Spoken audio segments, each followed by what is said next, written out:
Good evening, family. It is Thursday, the 2nd of November. Here we are for another love stream. Welcome to November, a very packed with action November. This is Nasi Gomez. We are related, starting the love stream, reminding us that we are all one big family of humanity. We are all related. Hello family, here I am. The situation in the world is continuing to be not easy and challenging and daunting and weird and chaotic and dark.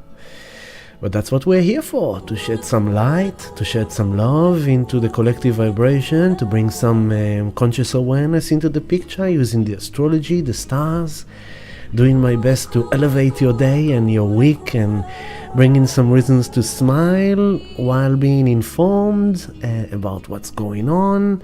And doing our best to just navigate through it all. It's a very crazy times we live in. Show me your names on the screen, family. Hello, Val Sky. You're about to go to bed and got my notification. Well, it's good to have you with us, Val Sky. Last as long as you last. We're going to bring the Mahamritanya mantra now to cuddle us in the background. Mantra for healing and peace for us and for the world. We need that a lot. Shalom Dana. Hello Simone. Hello. Yeah, it's good to have you all with me again. Let's start straight away with saying love and gratitude to the Patreon community. Thank you so much for being here with me on this journey, for supporting me and allowing me to do this service. Those of you who don't know, on the YouTube board, the community on Patreon is supporting me through their membership, which enables me to keep on offering this service. So your free unconditional support will be to press like and subscribe. Press like on this movie and subscribe to the channel, so that helps us out as well as we grow bigger and bigger. Share it with your friends, with your beloveds, whoever you think might benefit from this. And if you want to support further more directly, join our patreon.com/healingdelight. That will be greatly appreciated. There's plenty of goodies there to enjoy from. Telegram chat rooms, crypto, spirituality, astrology, news, all kind of things that we're all sharing day by day to keep each other informed, empowered, and in a vibration of love. Also, this is the patreon.com/healingdelight is where you can purchase the sound healing meditation I record and post to the community on Patreon on every new moon and full moon. So if you want to enjoy the full moon eclipse sound healing we just had, you can go to patreon.com/healingdelight and purchase it there. That will be greatly appreciated too. Sound healing meditations. The eclipse came into my life and kind of disrupted the structure of my life. There's been some personal changes in the background which has now taken me into a place that I need to adjust my timetable. So in November, I'm only going to do the Tuesday of the new moon in Scorpio, which is next Tuesday, not this one. So this week there is no sound healing meditation. The next one at He Yoga will be on the new moon in Scorpio, 2 weeks on next Tuesday, and then 2 weeks after the full moon in Gemini. Those will be the only 2 Tuesdays of sound healing meditation at He Yoga. I'm working on solutions, on a new structure, a new day, a new timetable, and I will update you as we go. But at the moment it's all a bit kind of disrupted. So we are going once again 2 sound healing meditation in November, 1 for the new moon in Scorpio, which is not this Tuesday, next Tuesday, and 1 at the end of November for the full moon in Gemini. So feel free to join me. If you need private healing sessions, you can book yourself in through the booking system as well. It will be my pleasure to help you. And that is it about the announcement. Let me go to the chat room. Hello, Brother Roll King. Welcome. Val Sky, I will be going to bed now, but will listen as well. I pray for everything to come to peace. Thank you, Val. Keep on putting your prayers out there. We always should keep on praying for peace and love, and thank you for saying hello to us and enjoy it in your free time. Rest well, sleep well. Hello, Brother Roll King. Good to see you. Hello, Brother Bharat, Rukshika, Trishan. Hello, welcome. Hello, Rowena and Gali. Good to have you with us. Hello, Breeze, and belated happy birthday to Bharat. Yes, Bharat had a birthday last week. Kimberly is also having a birthday this week. We're having the Scorpio, so happy birthday to all the Scorpios, and welcome to November. Or maybe I should do that like that. Welcome to November. Scorpio season. Uncovering the skeletons, finding the lost treasures, digging deep into the unknown, uncovering secrets, going into the psychic and kind of digging into the psychic. What are we picking up? What do we know? What do we need to know? What are we finding out? What do we need to find out? What is the truth? What is the lies? What is right? What is wrong? Where is the love? Where is the fear? What needs to die? What needs to be born? Scorpio season, baby. So as you can see on the charts, we've got on your 3 o'clock on the chart, we've got Mercury on 17 degrees Scorpio, Mars on the 14 degrees Scorpio, Sun on the 9th degree Scorpio, and this is a very active Scorpio season. Not only that we have Mercury, Mars, the Sun in Scorpio, it's also active because they are all opposing Jupiter and Uranus. So Mercury and Mars have passed the opposition to Jupiter, which happened on the full moon eclipse. This week, tomorrow, the Sun is coming to oppose Jupiter. We will talk about that. Sun is coming. This is a week of opposition. Let's put it like that. It's like, think like you've got like a tournament, a sport tournament, if it's soccer or basketball or whatever you like, but it's a day tournament and you've got different teams playing together on different courts, and it's kind of the winner goes up, the loser kind of get out, and it's a very big week of opposition. Why? We have Sun oppose Jupiter, number 1, comes tomorrow. We have Venus oppose Neptune in Pisces, number 2. We have Mercury oppose Uranus. So there's like 3 big oppositions there, and they all happen simultaneously, but in building blocks.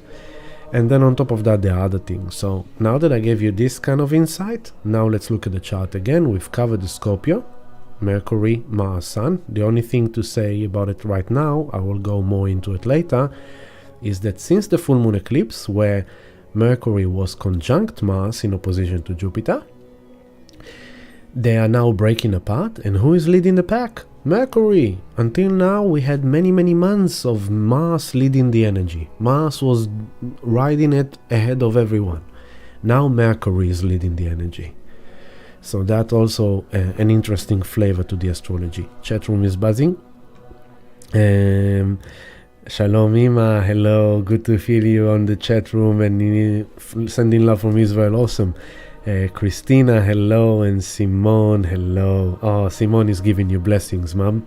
Ima, Simone, sholachat lach brachot. That was a bit of Hebrew for you. So, that's the Scorpio season. Then we have in Libra, the South Node on 24 degree Libra.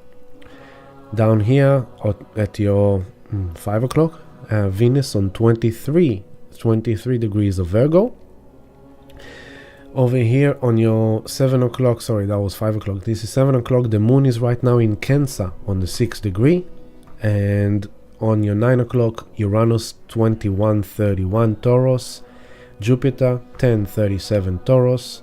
Both of them are very involved in the energy of November and this week as well. The North Node, for some reason on my chart it shows that the North Node is still ahead of Aries, but the North Node is actually passing Aries right now. So, but whatever, we relate to it as that.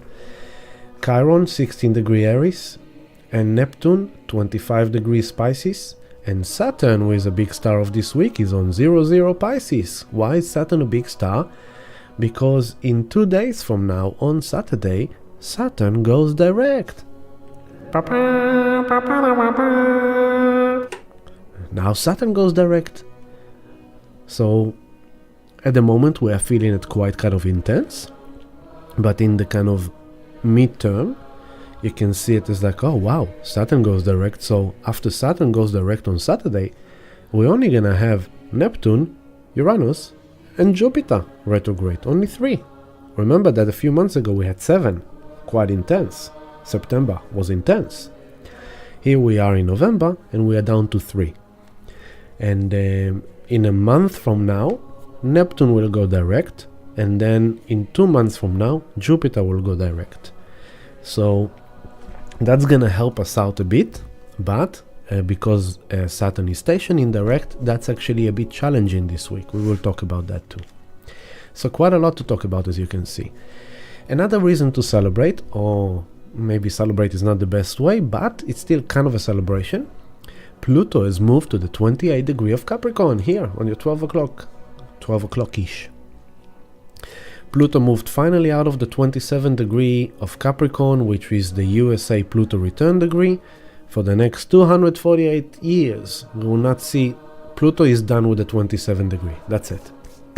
Now, over the next month, a bit more, Pluto is gonna be finishing the job with the 28th degree for the next 248 years. When Pluto goes to the 29th degree, it will go through it into Aquarius, and in September, October of 2024, Pluto is gonna retrograde back to the 29th degree of Capricorn, but no further.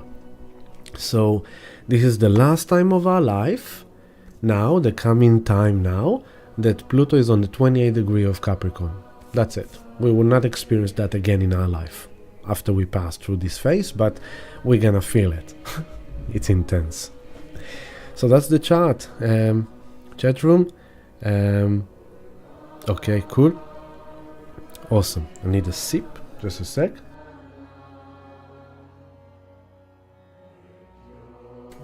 So, I told you that October, November are gonna be intense. We survived through October. Yeah, you see? So although intense times are here, and we're talking week by week about intense energies and very kind of challenging, confronting processes, just take note that, hey, we've been through October.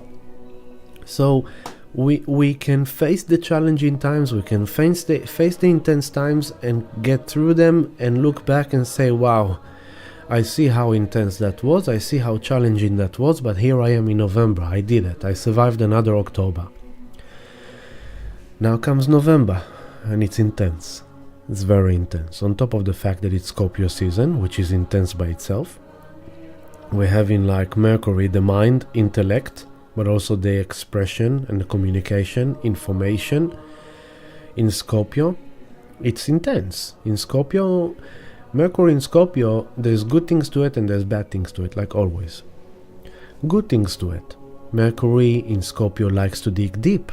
It likes to uncover what the heck is going on here. Like, why am I stuck here? Why am I feeling this? Why am I processing this? Why am I sensing this? Why did she say that to me? Why did he say that to me? Because I know they said that to me, but what they really wanted to say is that, but they said it like that in order, because there's all kind of, Mercury in Scorpio is the forensic detective. It's kind of collecting all the data, and it doesn't take it face value. It goes like, okay, thanks for saying that to me. I hear you. Alright, we'll be in touch. And then it goes and do its own research. It's like, why did she say that? Why did he say that? Ah, okay. Yeah. And then suddenly you speak to someone, and that someone gives you an insight you didn't know about, and that insight suddenly gives you another light that shines into that kind of unknown mystery that you're trying to solve. So think like Mercury in Scorpio is like you go into a maze, and you want to find the exit out of the maze. You go on a treasure hunt, and you have a roadmap, and you're following the roadmap. You want to find the treasure first. But this time in Scorpio, the treasure is deep, intimate, inside of us. So Mercury in Scorpio could give us that extra sharp psychic abilities. We are psychic. We are more psychic. We can read between the letters. We can hear things between the words that are spoken to us. We can feel things that are not seen, not spoken of, not being kind of delivered directly, but we can sense it. That kind of psychic perception is kicking in when Mercury is in Scorpio, and we kind of go like, but this is also with us. We can kind of really do that psychic analysis, that psychic surgery into our unconscious. Is like, whoa, Why do I have this obsession? Mercury in Scorpio could be obsessive compulsive, kind of like, why am I obsessive about that? Mercury in Scorpio could give you the ability to dig into your sexuality, to understand your sexuality on a deeper level of why you're attracted to that kind of sexuality. Why is that turning you on? Or why you're not turned on? Why you're not orgasming? What brings you to orgasm and why you're not orgasming? For example, you can kind of research your own kind of mind into understanding, why am I thinking like that? That thought is based on fear, and when I think that thought, it brings me into anxiety, into fear. Where is that fear coming from? Those are the inquiries of Scorpio. It's kind of like, why do I have this fear? This fear somehow related to my trauma. Scorpio, trauma, deep buried pain. It's kind of like things happened to us in the past and we kind of buried it and moved on, and suddenly things playing with us in life and we want to understand it, and then we go back in time and go like, oh my God, that's why I'm attracted to a domineering partner, because you had a parent that was domineering, so your language of love that you know is through dominance, being like submissive to a dominant partner, and all the time you perceive that that's the right way, that's what everyone kind of behave in love. But then you come to this time and your recent dominant partner have been a bit abusive maybe, or maybe they kind of use their power with lack of integrity, or may put you down or something, and you go like, why do I deserve this? Why do I have this partner speak to me like that or treat me like that? And then you go and you see a psychologist or psychiatrist or a psychic or a healer, and suddenly you talk about it. Mercury is talking. So Mercury in Scorpio is great for psychotherapy, great for psychic readings, mediums, oracle cards, tarot readings. It's great to sit with a shaman, with a healer, to kind of really navigate through the maze of your mind, to uncover lost treasures, to uncover things that you need to know that will help you to transcend, to transform. So that's Mercury in Scorpio. Mars in Scorpio is very penetrative action. Mars in Scorpio is intense passion, desires, needs, wants, like you want to have a partner, you want your partner to hug you, you want your partner to make love to you, you want to have someone to be intimate with, or you want to gain more power in your life, you want to gain more money in your life, you want to take action against these things that suppress your power and make you feel like you're not good enough, or you're not having the money that you want, you're not having the power that you want, you're not having the sex that you want, you're not having that. And so Mars in Scorpio comes to us like, let's get it, let's go and get it. So I'm talking about the light aspects of Mercury, and now the light aspects of Mars, that it gives us that very intense passion, desire, ambition to go and achieve and make it happen and get it. So it could be great for lovemaking in Scorpio season with Mars, Mercury and the Sun there. You could stimulate your partner in the middle of your work day by a phone call saying, hey baby, you know how much I love you, yeah? It's like, all I can think, I'm here at office doing some office work, but all I can think of is how I'm gonna come tonight and I'm gonna carry you on my arms into bed and make love to you passionately. And then the whole day goes arousal, like this psychic arousal. That's kind of Mars and Mercury in Scorpio. But then coming home and then flirting in kind of a sexy way, or in a teasing way, arousing way, and seducing each other into bed. That's how it could be beneficial. And also as well, having great sex, having great intimacy, really connected, really passionate, really kind of finishing it with an awesome orgasm, goes like, wow, that was fantastic, awesome, thank you. Your wish is my command. With the sun in Scorpio too, it's like the soul wants that. The soul wants to have that transcendental orgasm. The soul wants to have that excitement, that desire fulfilled, that empowering experience of transcendence and transformation. It wants to rise above. It wants to, that's the Kundalini rising, the Kundalini energy. Kundalini energy orgasm. It's very good very good metaphor for Taurus Scorpio, because Taurus is like being embodied in your body, love making with a safe partner, with a beloved, experiencing love and pleasures. That's Taurus. Scorpio brings that sex into the picture, that kind of like arousal and the orgasm, and that's the base chakra, Taurus, kind of from the body, the Kundalini energy rising through the chakras as the act unfolds, and the orgasm is when the Kundalini energy explodes through the crown chakra. And it's a very transcendental moment. If you reflect on the moment of orgasm, once you reach an orgasm, you're in this nothingness. There's just nothing there. Until you drop back into your mind and you think, oh, that was good, that was bad. Oh, thank you. Oh, I need toilet, I need drink, whatever, right? So that's kind of the positive things about it. It also means that we, Sun in Scorpio, we have the mental capacity to come out with a plan to generate wealth. With Mars, we have the courage and the confidence to take action, and with the Sun, it's kind of like our soul kind of psychically, intuitively knows what to do.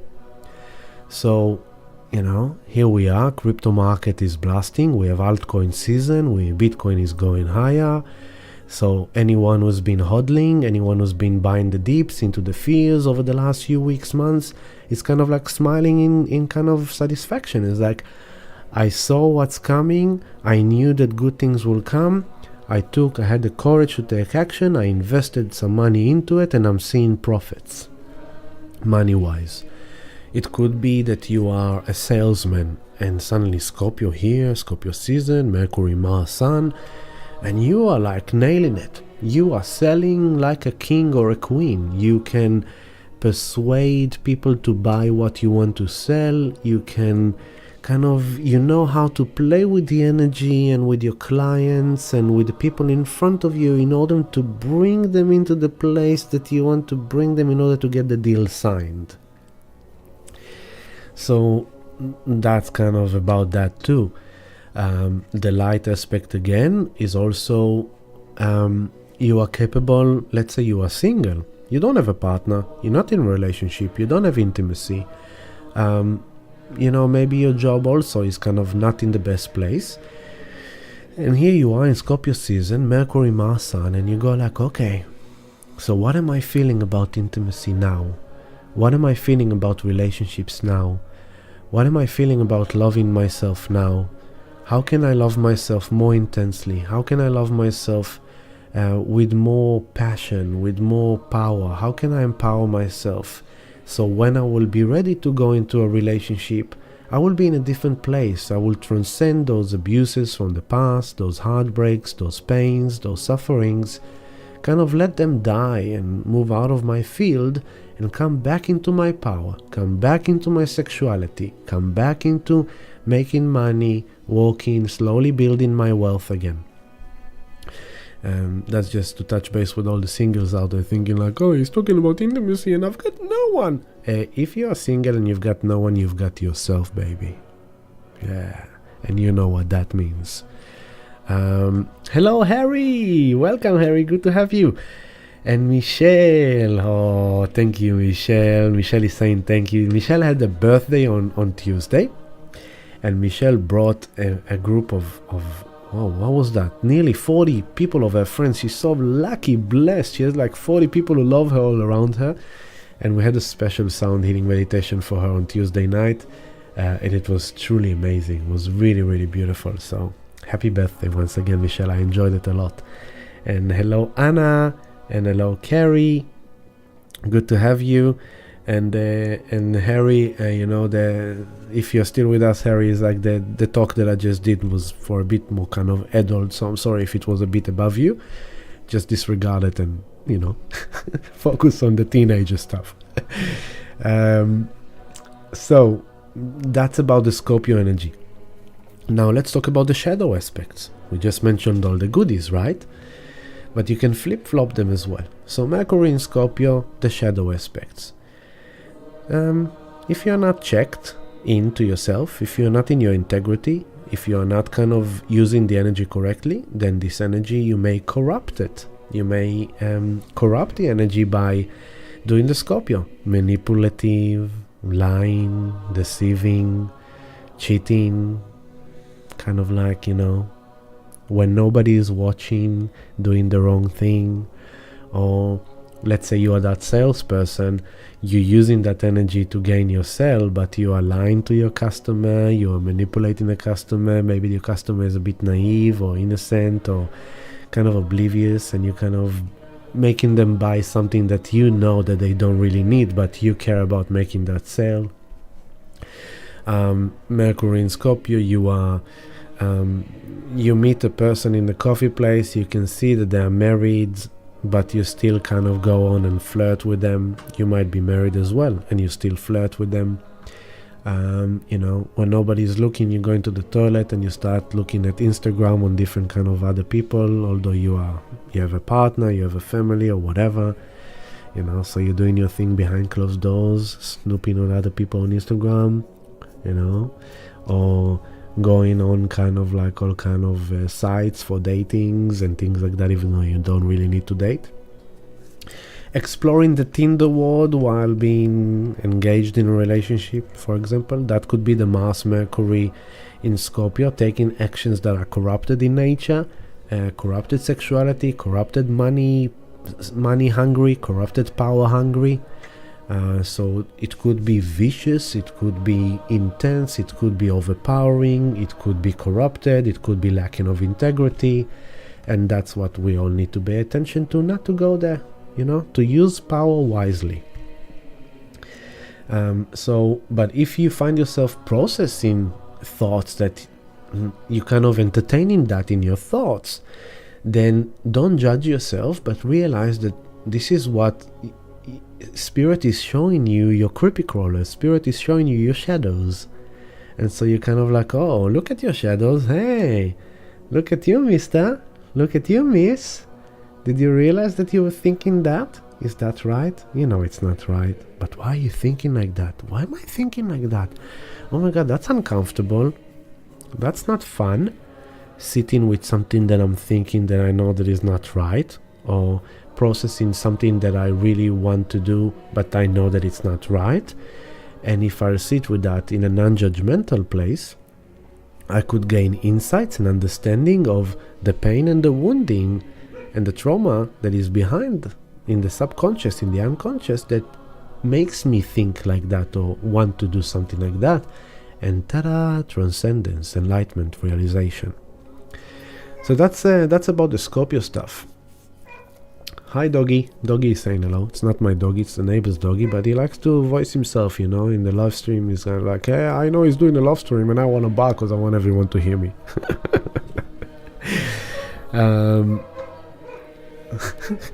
It's funny. It was quiet for hours. Alright, so now Venus on 23 degrees Virgo. So, okay, no, I can't move on from Scorpio because this is important. What is happening now? Right now, the Sun is on the 9th degree, 41 minutes of Scorpio. Where is Jupiter? On the 10th degree, 37 minutes of Taurus. So there's like less than a degree from their exact opposition. So it's already in opposition. So if I'll go there, doggy, what's going on with you? Take a chill pill, man. Meditate. Do some Om, There's the Mauritania mantra. Do some Oms. So I'm taking us to the moment where the Sun is going to oppose Jupiter exactly. Mind you, I'm going to be mentioning all kind of events that are happening, but it's a simultaneous process, multi-layered process that is happening at once, but it's broken into the steps. So, no, there we go.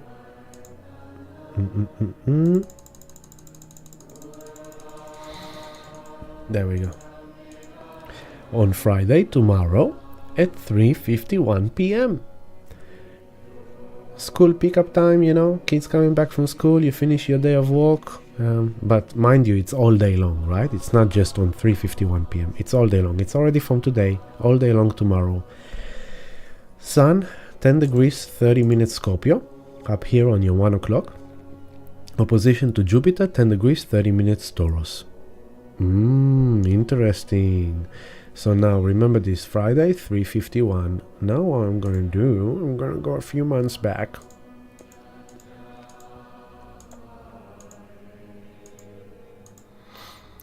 There it is. So April, take yourself back to April, okay? The Sun was conjunct Chiron on the 5th of April. Then it moved from Chiron to so the Sun came like the wounding with Chiron, and then the Sun came to Jupiter, and the Sun conjuncted Jupiter on the 11th of April. Okay, the exact time.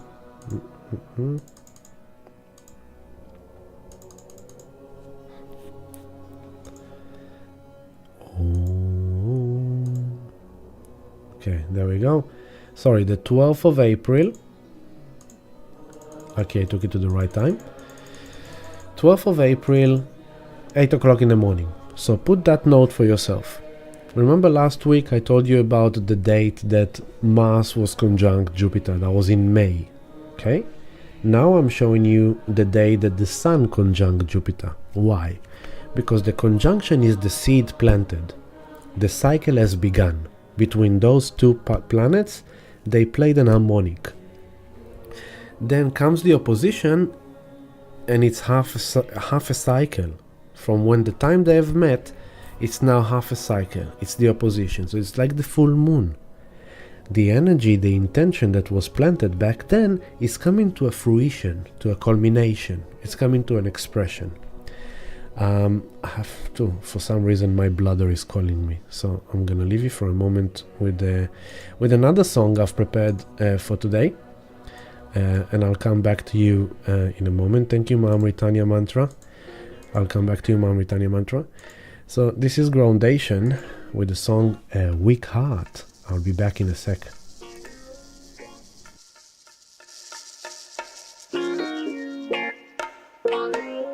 See the writing on the wall. To those who think they're fit, who come judge us all, yeah. But they don't know how my people cry, oh, the sufferer. And darling, all of them claim that it is the end, yes. But they will never know, for in their hearts is only gold. What they know is what them saying is Chiron.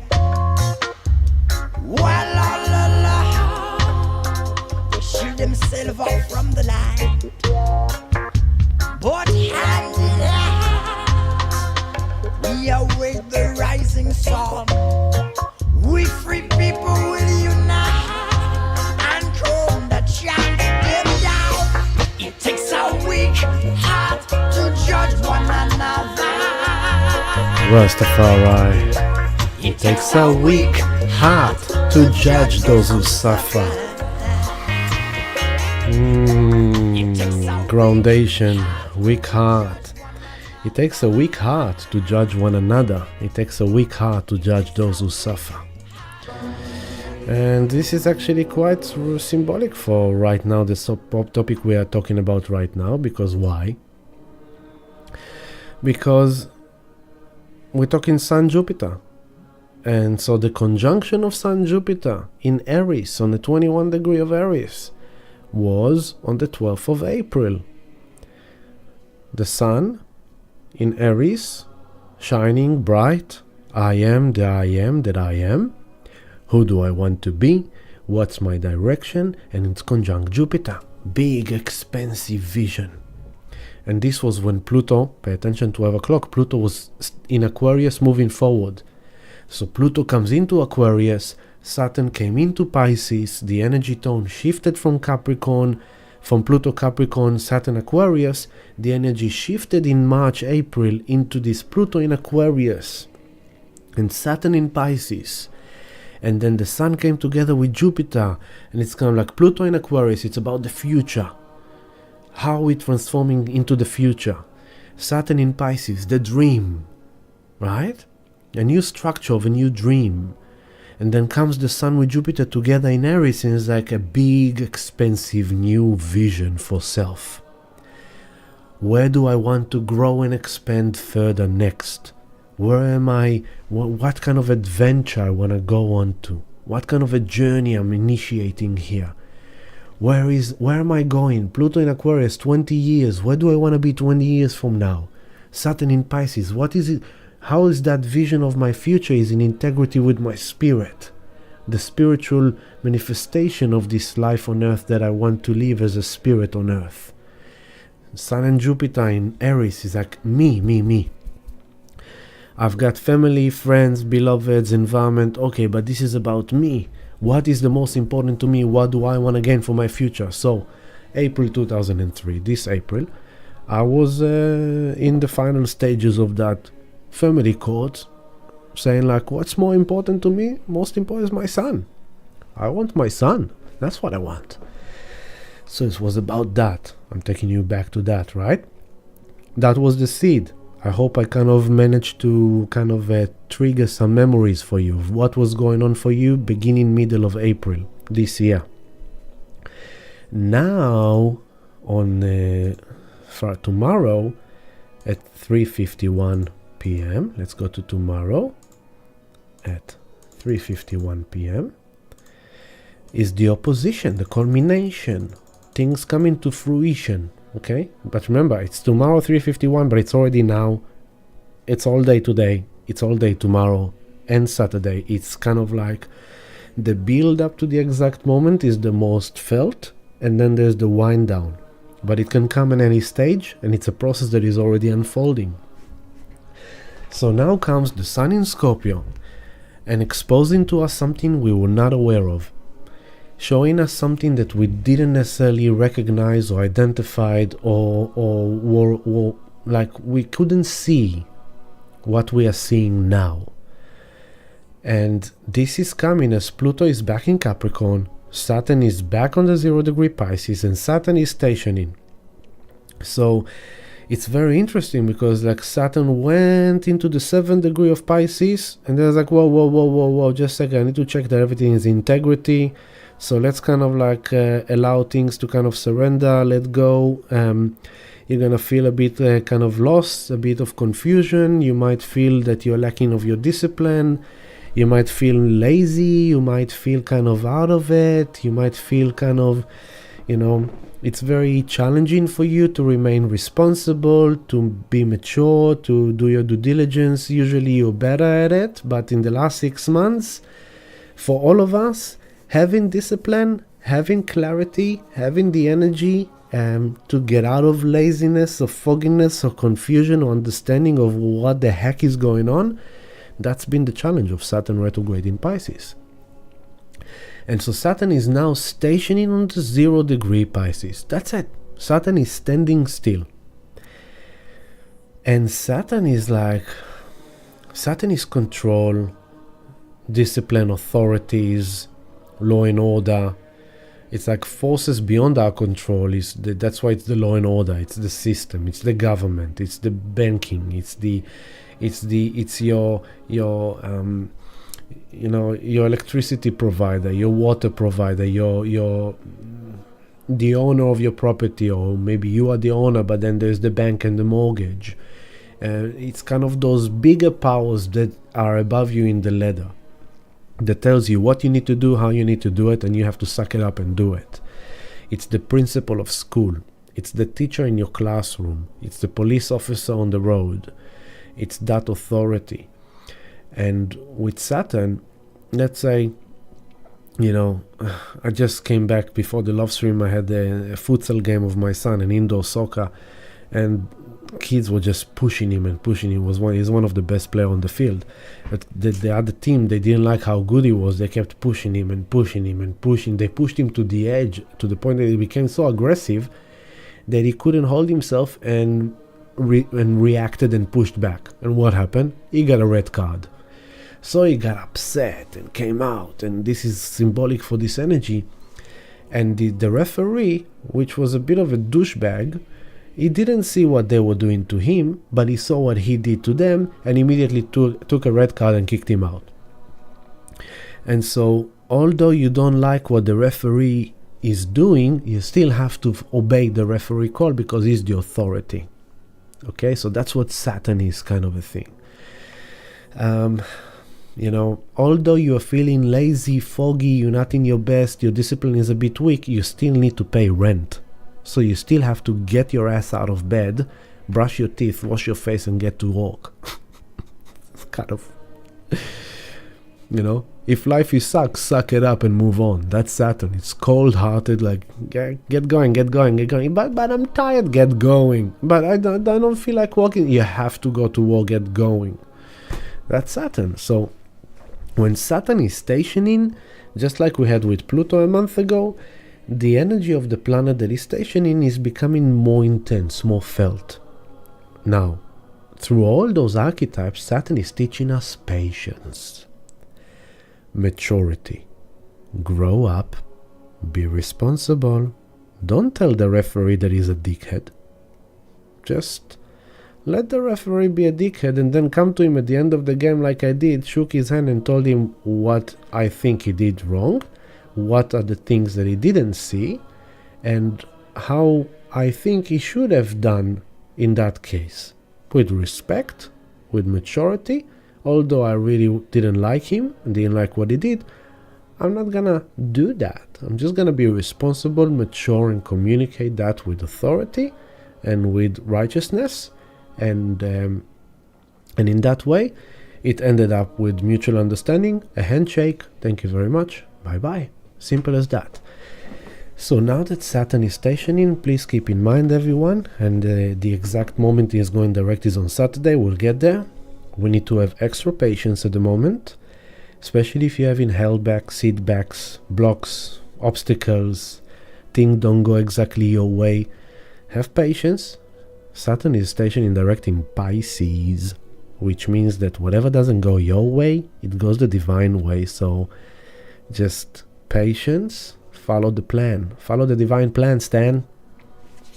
Okay, and also make sure that you grow up and you mature and you be responsible and it's Pisces, so it's like there's so many. It's an intense week. Okay, it's a very intense week, and Saturn stationing direct, although it's not pleasant in a way, thank God for that, because Saturn stationing gonna go like, whoa, patience, dude. You don't want to do that. Just think of your karma. Saturn, the Lord of karma, and in Pisces, spiritual karma. Think of your karma. So remember what I said about all the Scorpio, Mercury, Mars, Sun, what they can do using it for the light and for the dark. Then comes Saturn and watching everyone's like, let's see. So are you going to manipulate that person? You can see that they're naive. You can see that they're innocent. Are you going to manipulate them, to seduce them, to temptate them? Or are you going to guide them correctly with integrity? You know that you don't really want to have a relationship with that person. You know that you just want to have sex with them because you're horny and you're lonely and whatever. Are you going to be upfront about it, or are you going to hide it in the background, give an impression that you want a relationship just as long as it will take you into bed to have sex, and then afterwards you say, no, I never said I want a relationship, I just wanted a one-night stand. So it's kind of like being your integrity and, just do the right thing. Hello, Janeline, good to have you with us. Oh, thank you. You love the blue color. Yeah, communication. So I got to Saturn stationing direct now in Pisces, but I've got there from the Jupiter Sun, right? So it's all happening at once.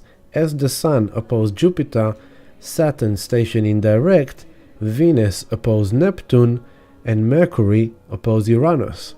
So it's all happening at the same time, but in stages. The first station is tomorrow, Sun opposed Jupiter.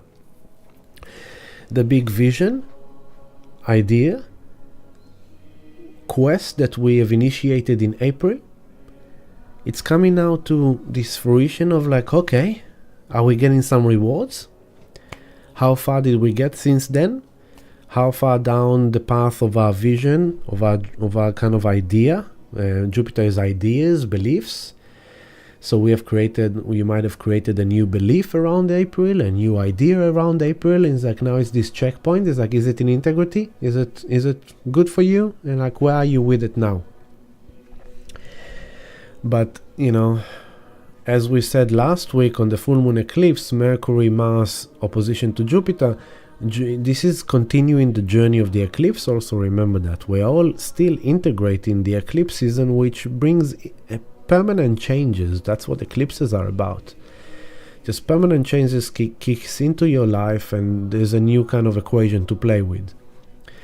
And so now comes the Sun in opposition to Jupiter, and I said last week for the full moon eclipse, I said again, Jupiter is our belief system, and it's in Taurus, our values. So you're creating a belief system around your values, and this is now this test. Is like, is this belief system good for you? Does it empower you or disempower you? Is it using your power correctly with that belief system or abusing your power correctly? So what do we see in the world? Over the last week and a half, the war machine. If you follow some news, some headlines, I try not to now after the shock that I got a few weeks ago. I'm hardly watching news, but I like sometimes to scan headlines just to see how the astrology translates into reality. And in the last week and a half, what did you see? You saw leaders from all places utilizing religious, biblical quotes and prophecies to justify their actions in the war. And that's Jupiter. The beliefs, the belief and the values based on the belief, it's kind of like it's like Jupiter is like higher knowledge, it's philosophy, it's ancient teachings, it's ancient text. So each one of them is bringing prophets from their religion, each one of them, and it comes to the bottom line. Whose God is the real good God? And whose God is the condemned God? So let me just give a second. I just want to call, just a second. I'm just making a call. Hello, universe, great spirit. I hope you can hear me. It is November 2023, and humanity is still fighting for the name of God. Can you please help us out and send some freaking aliens? Thank you. Bye. We're in the 21st century and we're still fighting around the Bible, for God's sake. We're still fighting over religion, over prophecies, over prophets, over whose religion is better than the other, whose religion is right, who should be wiped off the earth, who should be remaining on the earth, who should rule the earth. And I always go to the animal kingdom, Did you ever see a giraffe go to war against the elephant? Because they believe that God is a giraffe and not an elephant? Did you ever see a lizard trying to tell the bird that God is a lizard? Did you ever see a bird trying to tell the lizard that God is a bird? Did you ever see any animal trying to convince any other animal that God is their animal? No. They're all part of nature, coexisting, co-creating the cycles of life and death, and it's like only humans. We created stories and Bibles and beliefs and faith, and bless you for whatever faith you follow. I have nothing against it. If you're a Christian or Jewish or Muslim or Buddhist or Hinduist or atheist or whatever, bless you in whatever you believe. But the bottom line, if you dig deep into the roots of all religions, I always like to say this: the Muslim, pray for the love of Allah. The Christian, pray for the love of Jesus. The Jewish, pray for the love of Jehovah. The Buddhist, pray for the love of Buddha. The atheist, pray for the love of no love. So, what's the freaking problem? Can't people see that we're all praying to love? Divine love? Creation love? That is beyond all the veils of separation? So, this is very interesting because that's also relating to what Neptune is doing in opposition to Venus. So, Sun opposition to Jupiter, we have in here, although opposition is fruition, culmination, it can be a good thing. With Jupiter, Sun Jupiter, we can feel like kind of a flash of a wave of feeling abundant. Like, as I said about the crypto, all the hodlers are feeling a wave of abundant as the portfolio value is suddenly increasing. Bitcoin is going up, the altcoins are going up, so suddenly you see a portfolio kind of growing in numbers instead of shrinking in numbers. So you feel this lucky energy, you feel this abundance energy. It could be there. That's one thing. You can feel increased sense of power, increased sense of generating money or wealth. But the important thing is not to take it too far, because with Jupiter things can get more and more expensive and big and over exaggerated. So just keep that in moderation. Like you're feeling super lucky and you're feeling like you want to do shopping, and you go to the shopping center with a credit card and you maximize your credit card because you're feeling lucky. That's not moderation. You wanna invest a bit in crypto and you're going all in. Suddenly you have this biz and you put all your money into some altcoin that you believe is going to give you a lot of money. That's greed. So those are the danger: excess, greed, inflated kind of extravagance, kind of taking it too far. Thinking that what you believe to be true, Jupiter in Taurus, what you believe to be true about reality, about assets, about money, about relationship, about sex, about values, you the one that know the truth. You are the truth speaker and everyone else don't. And that's not right. And so it could be good, it could be also tricky, because what it does, it inflates and magnifies the debate around belief system, around values, around, money, around relationships.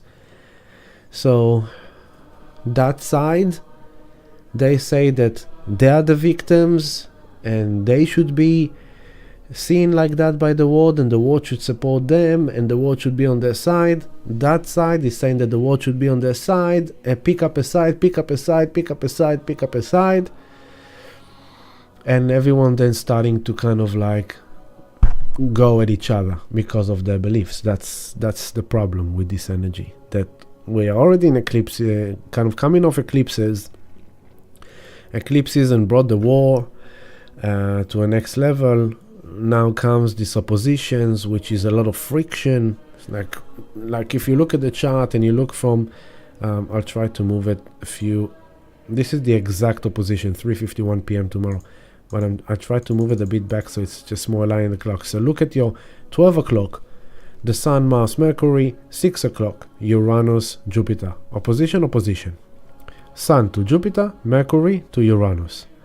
Then now look at your 2 o'clock to 7 o'clock, Venus, Neptune. Opposition. Then look at your... then also on top of that, if I'll move a few hours forward, that's going to be also intense. Then what is coming up to the dish? Moon opposition to Pluto in a grand square. So here is the big famous grand square again. Moon opposition to Pluto as they both square in the nodes. So quite intense. So this is already Saturday. So I said Friday, tomorrow afternoon is the opposition of Sun to Jupiter. So yes, this could mean that Bitcoin is pumping to a new high. Altcoins are pumping, but we just need to be careful not to take it too far, not to be over greedy. Keep our expectations and predictions kind of down to earth and kind of like checked in with reality. Also with our own belief system, we need to make sure that we don't believe something to be too good to be true. We're dealing with Scorpio Taurus, so we're dealing with finance, relationships, business deals, shopping, sexuality. Just be aware that this is a very good energy that could easily kind of also because then I'll go on to the next layer and build it up even further. So the moon is traveling through Cancer, and on Saturday at 2:51 p.m. The moon is coming to but before that, no, I need to go before that, sorry. There's just a lot happening at once. Here it is. We said what's happening on Friday, and then Saturday at 8:49 a.m. Venus in Virgo, 25 degrees 10 minutes of Virgo, in opposition to Neptune, 25:10 Pisces. Now, how could this be good? Venus in Virgo is really paying attention to the details, analytical, detoxing, taking care of her health and well-being, kind of making sure that all our bills are in alignment with her bank account, that she got all the figures right, she has enough money to pay the bills, and how much money she needs to continue generating in order to pay the bills. She could be a bit annoyed in Virgo by anal little stuff. Why did you put the shoes here? Why did you say that? Why did you say you come in at 2:51 and then you came at 2:53? That's kind of Venus in Virgo. She can be a bit anal, so we need to be kind of Saturn station in direct. Patience, maturity, responsibility, because there's a lot of friction in the charts, okay? It's already Sun, Jupiter. What everyone believes seems to be more right or wrong or true than what everyone else believes, and it could kind of like create kind of like an expensive kind of extended version of ideology and values and belief system kind of confrontation, which is following the full moon eclipse energy that came, full moon eclipse in Taurus, with Mercury, Mars opposition to Jupiter. That was the trigger, the initiation, the release, the letting go of old belief system, of old beliefs that no longer serving us. In Taurus, like what's really beneficial, let's move out what's not promoting our future reality, what doesn't bring us pleasure, what doesn't bring us fun, what doesn't bring us love, what doesn't bring us health, what doesn't bring us intimacy. Let's clear that out. And here comes, following up that eclipse of Sunday, here comes this energy, and it's like Sun opposition to Jupiter. It's like our soul, Sun, soul expression, soul essence, is facing Jupiter, the great teacher of the universe, Master Yoda. And then Master Yoda says, sit you must. Listen you must. So try to listen. This is Scorpio also, it's the psychic territory. Rather than going on social media and talking and expressing what you believe to be right and what you believe to be true, and what you're convincing yourself in your own beliefs, and you're cooking yourself and you teaching everyone the teachings that you believe in because you know that your teachings are the wisest ones, and you're not even listening. You're not even listening to your own self. You're not even listening to the things that are going inside of you that makes you think like that, behave like that, believe like that, and you're missing the treasure. So, good time for introspection. It's a good time to actually integrate the eclipse and understand there's some deep process happening here. It's like, so don't get lost in this debate kind of that is going on out there, because what's promoting the debate? Mercury opposition to Uranus. So you need to be careful.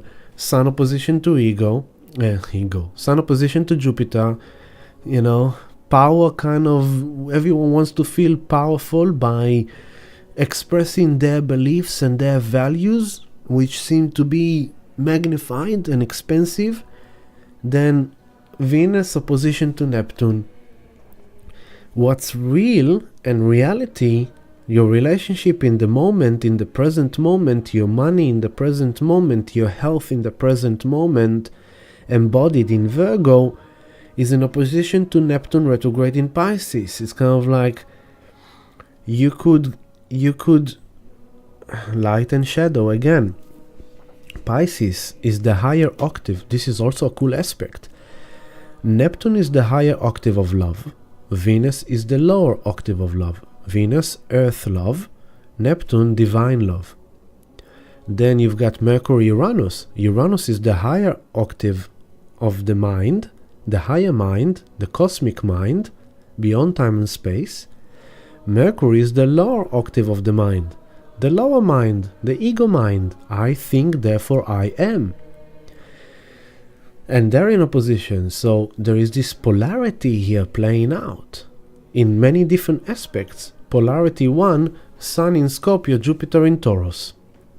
The beliefs that I have about physical reality and what it is in opposition, friction, culmination with the truth that is being uncovered and discovered. And if I'll be wise, and Saturn is governing it all from the side. Saturn is just like this old grumpy old man sitting there like just overlooking. It's like let's see who's really grown up. Let's see who's really graduating. Remember, that's the big heavy tone in the background. We are in graduation of self-mastery. Pluto 28 degree of Capricorn. So let's see who got the last 248 years right. They might have incarnated once or twice or 3 or 4 or 5. Let's see if they're ready to move. Who's ready to move to the next phase? Yeah? Who's really passing through the threshold to the higher, to the fifth dimension, new paradigm, to the new earth? I'm just giving it a name, right? It could be many things. Saturn is like, don't worry, Pluto, I'm walking with you, dude. I want to see who's going to be responsible, who's going to be patient, who's going to be still in integrity of spirit, because in these days it's very easy not to. So they are like those kind of the principal and the teacher supervising the classroom, they're taking the exam. And then in the classroom of exam, the Sun in Scorpio is facing the fear as it goes into an exam to see if it's Jupiter in Taurus, owning its knowledge, owning the learning, owning the teaching, right? Then Venus opposition to Neptune. We have the ability here to have this beautiful experience of divine love, unconditional love, Pisces, in our earthly experience. Venus.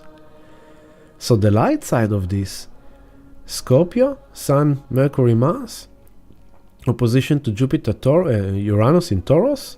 Let's say you are in a relationship, you have a partner, you're married, whatever, and you're following that guideline of pursuing deeper intimacy, you desire passion, kind of intense kind of desires and bonding and intimacy and all this, and comes Venus opposition to Neptune, and you're experiencing this connection of love.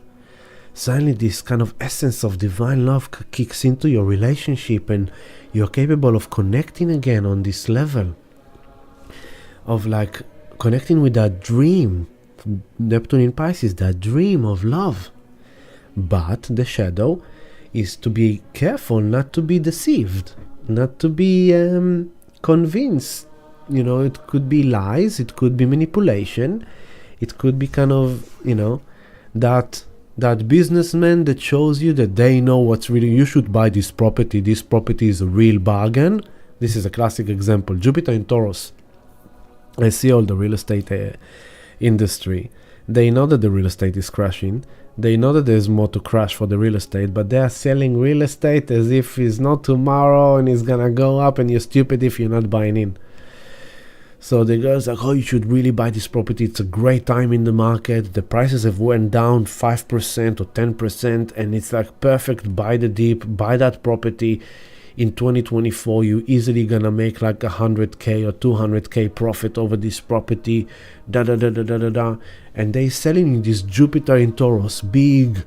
They selling you a big concept. This property is gonna give you a lot of money. And they're using it in a bad way of the scope. They deceiving you. They know that house is gonna drop, the market is gonna drop. And then Venus and Neptune, and you kind of go like, oh my God, this feels good, this feels right, but can I actually, it's more expensive than I thought. So Venus in Virgo, looking at the details, it's more than I thought I will be able to afford. I was planning to take a mortgage of, it's crazy, I don't believe in mortgages. I never had one, never will have one. I will buy my real estate with Bitcoin. But the idea is, the person goes like, I was planning only to take $600,000 mortgage, but if I get this house, which is really good house, I mean, yeah, it's in a good neighborhood and it's brand new and all that, but it means that I have to take a mortgage of $900,000, which means that with this interest rate and that's Venus in Virgo. The interest rate, the inflation, the mortgage, how much can I afford, you're looking at the details. And Neptune in Pisces is like, but I can see the vision of living in that house. I can see that dream. And wow, I can see how it will feel so amazing. And maybe I'll have some divine miracles unfolding. And maybe I'll gain some more money and I'll get promotion in work. And, 5 years, 10 years down the track, yeah, it will be great. So that could also be you are delusioning yourself. You are dreaming too big. Sun opposition to Jupiter. You are expanding yourself too much. You are dreaming. You believe that you can do something much more than you really can do. Neptune opposition to Venus. You are delusioning yourself.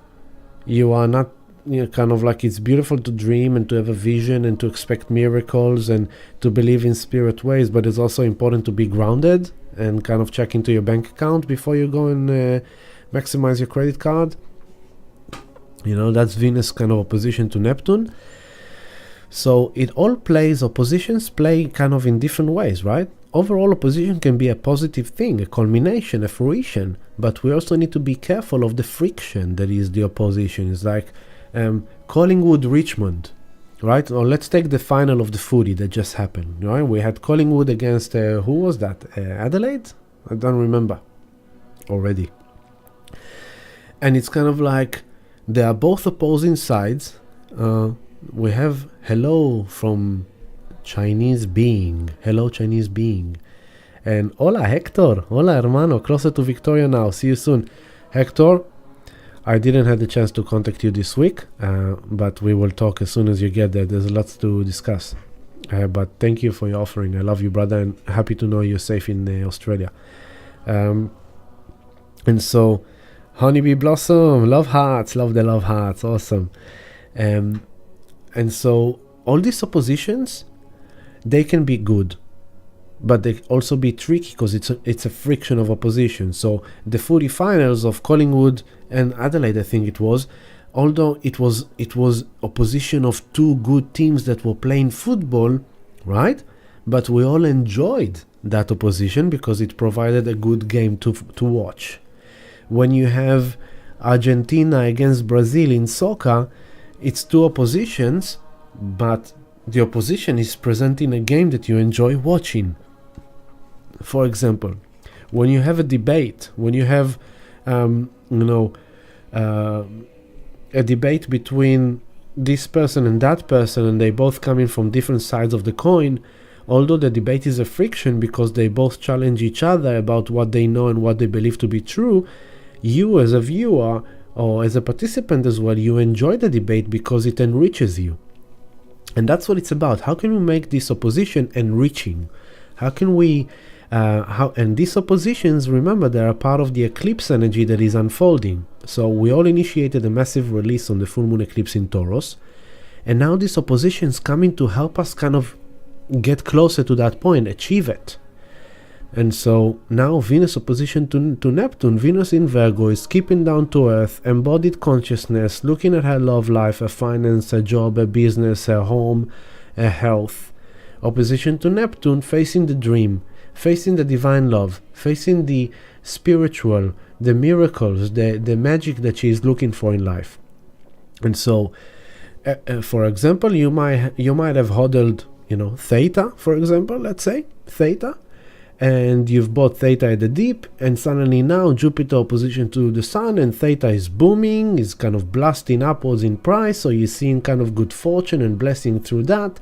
Venus opposition to Neptune, your dreams coming true, there's finally a miracle in the market, and your portfolio is finally showing you some rewards, and you can see how things are about to finally solve. You'll be able to pay your debt, or you'll be able to pay your mortgage, or you'll be able to pay your credit card, or whatever. And then let's add to the dish. Oh, the chat room is busy. Hello, Eddie. Hello, good to have you with us. Yes, the mortgage thing, yeah. Fantastic. So then So Venus opposition to Neptune, remember, Sun opposition to Jupiter, Friday 3:51 p.m. Venus opposition to Neptune, Saturday 8:49 a.m. At the same time that is happening, Saturn, pay attention, is stationed in direct. So that's on top of all these oppositions. Saturn comes in and is like, whoa, whoa, whoa, whoa, whoa, whoa, whoa, whoa, whoa. You, stand back, you stand there. I will listen to all of you. I will hear what you all have to say, but you all have to take a freaking chill pill and listen. You're all talking a lot. You're all saying what everyone should believe. You're all selling your products. You're all selling your beliefs. You're all selling what you believe to be true. You're selling your religion and your prophecy and what people should believe and da da da da da. But is there anyone here who is actually willing to listen? And then he goes like, okay, listening. Okay, let's listen, everyone. Thank you. A bit of law and order. Can I have some law and order? You know, when a court trial is becoming heated up and the lawyer and the witness is having the da da da da, and the judge goes like, order in the courtroom, order. That's what Saturn station in direct is doing to all these oppositions. So thank God for that, because the moon in Cancer, sensitive in Cancer, looking to feel secure, looking to feel connected, nurtured, looking to feel that emotional security and connection like a mother to a child, to a baby. And she's like, the moon is in Cancer, goes like, how can I feel nurtured and loved and homed when there's the Sun opposition to Jupiter, Venus opposition to Neptune, Mercury opposition to Uranus, and I am in Cancer. What am I doing? The moon is saying, opposing Pluto. On top of everything, the sensitive moon in Cancer comes to opposition to Pluto. A few hours after the exact opposition of Venus to Neptune. So the opposition of the moon to Pluto comes exactly at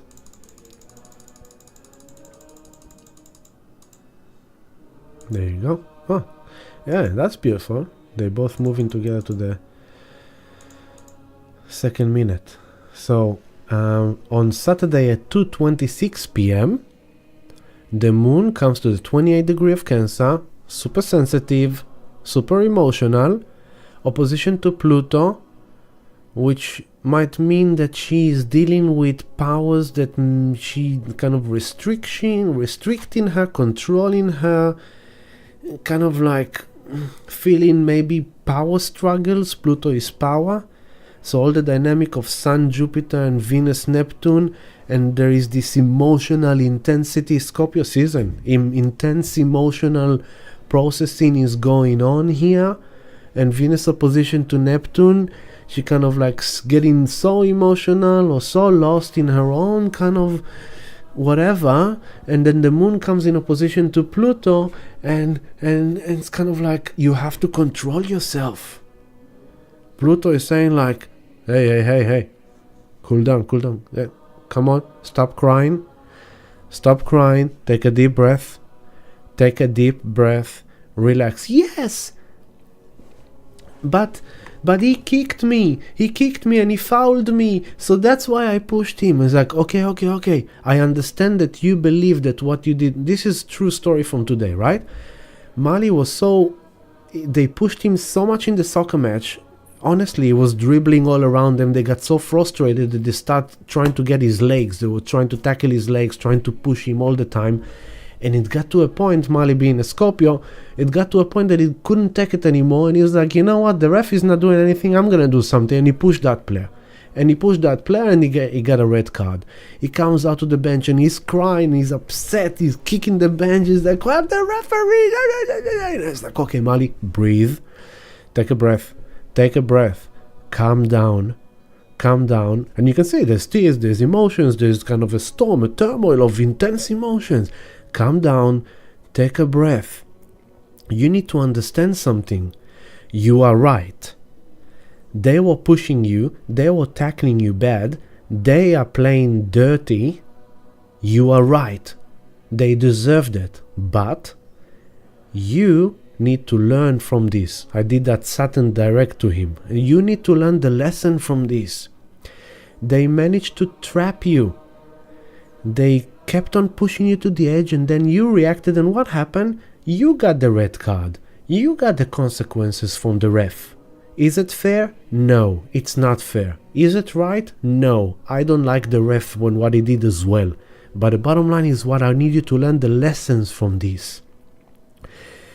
In life, there will be some people that want to push your buttons. They will want to get you down. You'll be so powerful and so good and so amazing in who you are and what you do that there will be people that will be jealous, envy, Venus opposition to Neptune, enviness, jealousy. There will be people who might be envy at you, jealous at you, and it's a very common thing in Australia. In Australia, there's the term, the tall puppy syndrome. You are successful, and everyone's happy. They're kind of telling you, I'm so happy for you, I'm so happy for you. Behind closed doors, they're so jealous in you and envying you. And as soon as you kind of starting to fail, they're trying to conquer your position. And it's true even to me with the sound healing. I started sound healing in Melbourne in 2009. There was no one around. I was the first one.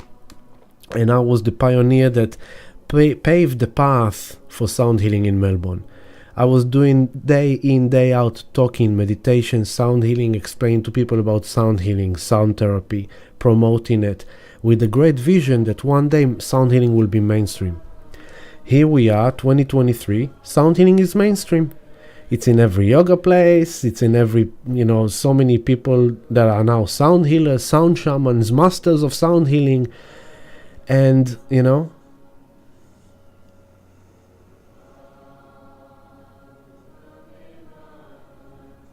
what I'm saying. So back to Marley's story. Darling, the lesson you need to learn, there will be in life, you will meet people that will try to push your buttons. They will mistreat you. They will do the wrong thing by you. But you need to learn not to react, not to fall down their trap. Stay cool, calm and collected. Be in your integrity, be in your righteousness, be in your truth. But don't lose yourself. Don't give them what they want. The classic, the narcissist. The narcissist, I said it a few times already in Love Stream, the narcissist like to push your buttons to get a reaction from you, so then they can point the finger at you and tell you, look how bad you are. Why? Because for the narcissist, for them it's very important to have their self-image as if they are better than you. They can't stand the fact that they are not as good as you. They are not as beautiful as you, they are not as attractive as you, they are not as successful as you. So they will do anything possible to fail you, to get a reaction from you, in order to demonstrate to you and to everyone else that you are not what you say that you are. You are not what you think that you are. You are not as good as them. They are better than you because they remain cool, calm and collected. So it's kind of like you sit in a cinema, you're watching a movie, and the narcissist behind you throw a popcorn into your head. And then you turn around and there's no one, everyone pretending to watch the movie. And then after a while you get so upset, you stand up and it's like, okay, who is throwing the popcorn in a second? It was like, and then the guy who throw the popcorn at you, he's the one to speak first and say, excuse me sir, we're trying to watch a movie, can you please sit down, you're disturbing. No, I want to know who threw the popcorn. It's like, if you're not going to sit down, I'm going to call the security. I want to see the movie. You're disturbing me. And it's the guy that threw the popcorn. And the guy's like, no, nobody's going to... I need to understand who is throwing the popcorn. And that guy that threw the popcorn called the security guy. Telling him, like, man, this guy stands in the middle of the cinema. He screams, he disturbs us. Can you please take him out? And then the guy that was getting the popcorn thrown at his head is being removed from the cinema because the narcissist got a reaction from him, dubbed him, and he is looking like he is the stupid one. And so I hope you're getting what I'm trying to show you. There's going to be a lot of intensity and friction and polarity and oppositions, and if you want to be the wise one in the energy of the coming days, especially until Monday, especially from now into Monday, be more silent, be more, when I say silent, I mean be the wise student. The sun opposing Jupiter, you are going to meet Master Yoda. Are you really gonna tell Master Yoda how much you know? Or are you gonna shut up and listen to what Master Yoda has to tell you? You are now Neo in the Matrix and you're going to meet the Oracle. Are you gonna really waste the precious time you have with the Oracle to tell the Oracle what you think about the Matrix? Or are you gonna listen to what the Oracle, the messenger she has for you? Now you're getting it. We're having a download here. Scorpio season, super psychic. If we go more inwards, more internal, and try to understand the process that we are going through, and instead of expressing and telling everyone what we believe and what we think, more like listen to ourselves, to what we think and what we believe, we might get insights, we might get revelations, we might get breakthroughs, we might get healing, miracles, things that suddenly will click. Okay? So, Sun, Jupiter, Venus, Neptune, and the Moon in a grand square to the nodes and to Pluto. So the Moon with Pluto is kind of like, hey baby girl, I know you're feeling very emotional. I know that you are in an emotional storm, but can you please take a breath and regulate yourself? Pluto. Yes, but they upset me. It's like, they upset you, it's one thing, but you are upset. Can you please make sure that you are showing me that you are graduating here? Because they upset you is one thing, you being upset is another. So can you please regulate yourself? Make sure that you are doing what you need to do in order to feel emotionally secured. You're watching the news and you know that you're going to watch something that will upset you, but you're still watching it and you're listening to a speech of some radical extremist, and that speech triggers what you believe in, your values. You can see the bullshit through that, you can see the lies, you can see the manipulation. It stirs you up and you are now emotionally disturbed. You are anxious, you are upset, you're intense. So Pluto opposition to the Moon, this is on Saturday 2:26 p.m, but all Saturday, it's kind of like, hey, reclaim your emotional security by owning the power that you have. Go for a walk, take a breath, regulate yourself. Thank you. It's going to be challenging, but do it. Then the next station is at Mercury. By now, Mercury is already on the 20th degree, 37 minutes. So Mercury is coming to the opposition. It's like less than a degree away from the opposition to Uranus, which is happening exactly on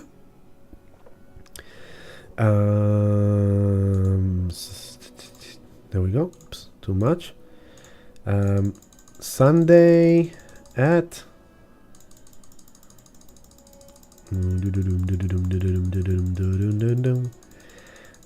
Sunday at can I click it faster?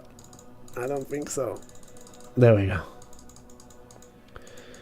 Okay, Sunday at 3:04 a.m., which means that it's the Saturday night, okay? The night between Saturday and Sunday, 3:04 a.m. Mercury here, 6 o'clock, 21:26 Scorpio, opposition to Uranus, 21:26 Taurus. What kind of flavor is that bringing to the dish? Mercury. So until now, we are having the soul essence, Sun, opposition to the wise teacher of the universe, Jupiter, that wants us to expand beyond what we believe and what we know. This is coming on top of Venus opposition to Neptune, which is the divine love guidance coming into the embodied love presence. Spirit is guiding here. Spirit is kind of doing something here. There is a process here. There is something we are understanding, maybe a mirror. I spoke a lot about the shadow of the obstacles, but on the positive side, this could mean that on top of the Scorpio intense desires, intimacy, relationship, couples, singles as well, whatever, Venus and Neptune, we have the ability to relate to one another with more compassion, with more understanding, with more forgiveness. We can feel that love flowing. We can experience beautiful artistic expression. This energy, for example, this energy could be used greatly if you have a weekend that you spend with single few people that are really close to you, if not alone, really close to you, that will help you actually grow further and expand further, rather than go down the rabbit hole of arguments around the news and the knowledge and the teachings and what they say and what they say and what they say, which we can go about the collective about this collectively. This is shit show going to the next level. Be prepared. This is big shocking news. This is propaganda galore. This is media utilized, religion brought into the picture, values, philosophies. This is, yeah, that's why I'm trying to stick to the personal. Because on the collective level, this means that we could, anytime from now into this week and next week, we will see leaders of countries speak in a very kind of strong, opinionated way, religious support, prophecies, faith, values. And the media, and Neptune, Pisces, the media is being used in order to influence the people, the way they think, just like they did with the poor and the Jews, just like they did with the face masks, just like they did with the Ukraine, just like they did with the transgenders. It's the same thing. It's like, let's divide people even more. Let's divide by explaining to people why it's wise to divide. You shall not love your neighbor because your neighbor is Jewish. You shall not love your neighbor because your neighbor is Muslim. You shall not love your neighbor because your neighbor is Christian. You should love your neighbor because he's Muslim and don't love the other neighbor because he's Jewish, or vice versa, or whatever, right? Everyone now, it's like, anti-Semitic kind of things are increasing around the world. Like in France, I don't know if you've seen it, but in the 14th it's called the 14th quarter or the 14th suburb.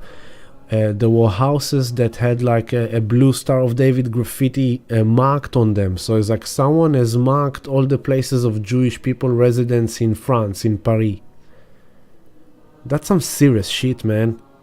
That's the things that happen in the Holocaust, in the emerging Holocaust. That's not a joke. Is something going to happen in those places? Possible.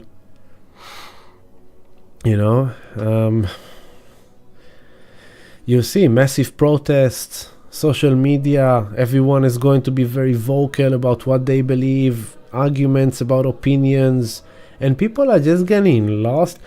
All these smart, intelligent people, I see a lot of them on social media, on Twitter, people that I used to consider as intelligent, have lost the grace of God in my eyes. They fell from there down to the sewage. They just they just expose themselves to be absolutely dumb asses, the way they express and speak as if they know what they're talking about. Especially Bitcoiners that usually speak about decentralization, and then they're like voicing opinions about this in such a centralized way that is backlashing everything they try to portray themselves as philosophically through Bitcoin. It's just mind-blowing. So let's call it for what it is. This is a trap. It's a trap / exam / graduation of who is really connected to truth of spirit, to truth of light and love, to truth of soul, of divine cosmic truth, and who is fucking lying to themselves that they know the truth and they falling down all the traps that they've setting up for them over the last few years. The poor and the Jews, the face masks, the transgenders, equality, LGBTQ, fuck you, all these things, the Ukraine, Russia, now the Israel. It's like it's all ongoing. Think that you are on a final exam in university and you have questions that are following after questions, and after you've been through 10 questions, the 11th question is a similar question to the first question, just in a different way, to see that if you really got that concept, you got it. But maybe you cheated on the first one and here you're gonna fall down the trap. So this is a perfect trap for people to get lost in the oppositions. Right, wrong, true, false. Yeah, he's wise. He sounds really wise. Yeah, I support what he says. Yep. No, he has many followers, and he's saying the truth. I believe him. He's saying the truth. Nah, what are you talking about? I saw an interview of him with him. It's like, you should see this guy. This guy really knows the truth. He's really wise, really intelligent, and he really speaks amazing stuff. You should listen to him. And that's kind of that energy. And so you're going to see a lot of news coming out, a lot of speeches of leaders, of course, in the flavors of war, of religion, of faith. And Neptune, where is Neptune here on the 25 that is opposing Venus, and Jupiter that is opposing, Jupiter opposing the Sun. There's also Jupiter and Neptune are having this kind of alignment between them. So it's kind of like all this big belief that people think that they know is a trap, an elusive trap. Neptune to Jupiter. The media is being utilized to trap people's consciousness to believe that they are hearing what the truth is, and then now that they know the truth. It's a trap. None of it is true. None of what is going on is what's really going on.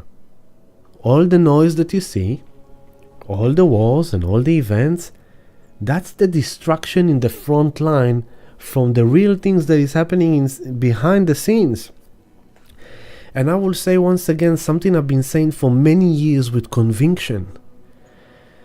This old religious thing, that the wars and the arguments of people black and white, yellow and red, Muslim, Jewish, Christian, I know in my soul for many years, that one of the only solutions that humanity will have that will solve this shit for good will be aliens.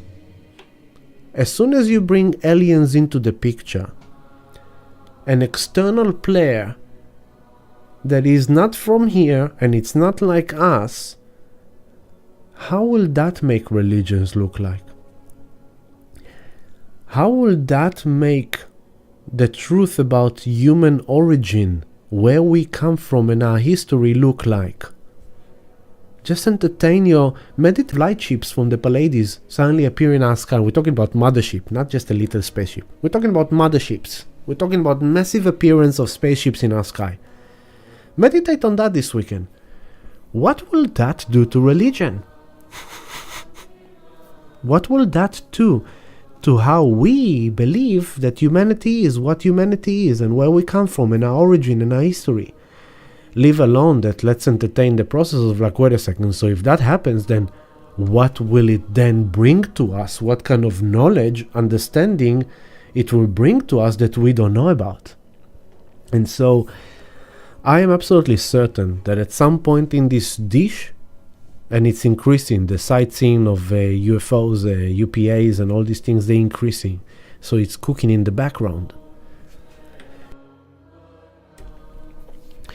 And so then on Sunday, 3:04 a.m., Mercury 21:26 in Scorpio opposed Uranus 21:26 in Taurus.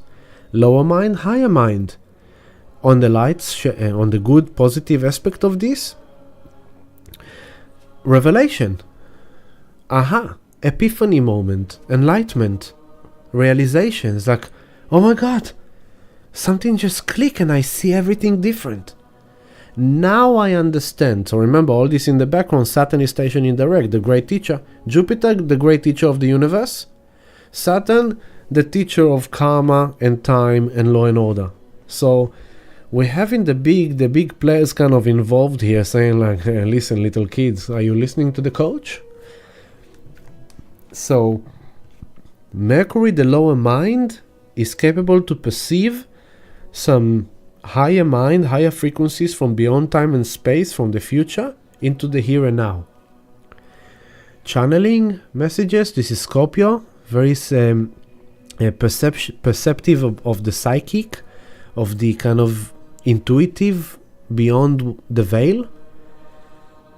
On top of that, of the fact that it's Mercury in Scorpio, so it's anyway already psychic, and then you bring opposition to Uranus, and oh my god, there is suddenly a message from Nanu from planet Wanga Wanga suddenly comes to you in your dream and tells you Gagunga Babanga Gagurumo Gagagumu. And you wake up, I was like, what? What was this? Gabunga Gagambam Gagungum Gabagambam? What was that dream about? This is nighttime. Venus opposition to Neptune. Pay attention to your dreams this weekend. You never know what message you're going to get in your dream. Mercury opposition to Uranus. You never know what kind of message you're suddenly going to get. Now, Uranus rules people and the world. So, what kind of news are going to come that's going to shock humanity? Aquarius, Uranus rules humanity, the people.